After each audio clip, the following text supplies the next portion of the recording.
Maligayang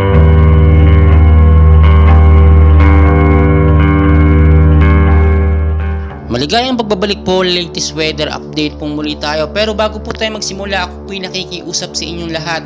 Paki-like, subscribe, pahit na rin po ng notification bell at paki-share na rin po sa ating mga loved ones para updated po sila sa ating binabantayan nga po ng bagyong Siguring. So eto na nga po, muli nga pong namataan ang mata po. Ito nga pong si Super Typhoon Goring, no, na may estimated po na layong 95 kilometers east of northeast of Kasiguran, Aurora po yan.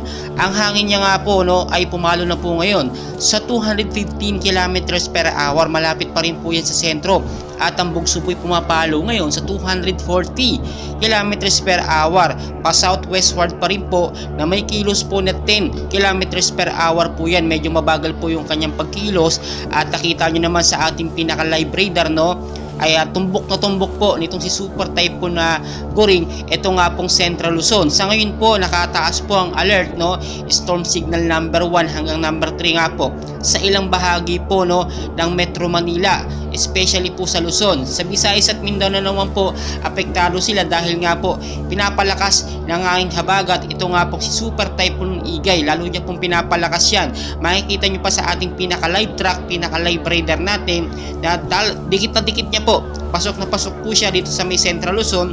At ina-expect po natin makakaranas po tayo ng malakas na pag-uulan na may kasamang hangin, no, at bugso ng hangin. Especially po yan madalas po tuwing hapon, sa gabi at sa madaling araw po yan, no, talagang lumalakas. Sa ngayon po patuloy po natin binabantayan dahil nga po yung direksyon nitong si Super Typhoon Igay ay nananatili nga po dito sa Central Luzon. At ina-expect po natin lalabas pala po ito, no, next week pa po yan dahil ngayon talagang nasa 215 kilometers per hour yung kanyang lakas malapit sa sentro at pwede pa po yan pumalo sa 250 kilometers per hour, which is yun po yung naitatala natin na pinakamalakas na hangin po ng isang super typhoon. So ngayon po maging I'm ready po tayo sa mga posibilidad na mangyari. I-ready po natin ang ating mga typhoon kit ngayon pa lamang po, no, lalo na po sa mga bahaing lugar. Kapag meron po tayong alert sa ating LGU na mag-evacuate tayo, immediately kinakailangan gawin po natin, especially po sa matataas na lugar, sa mga nagkakaroon po ng landslide, no, kapag ka nagkaroon po ng patuloy na pag-uulan, lalambot po ang lupa at mauuwi po to sa landslide. Patuloy ko ngayon update, and please kung kalimutan mag-like and subscribe. Maraming salamat po.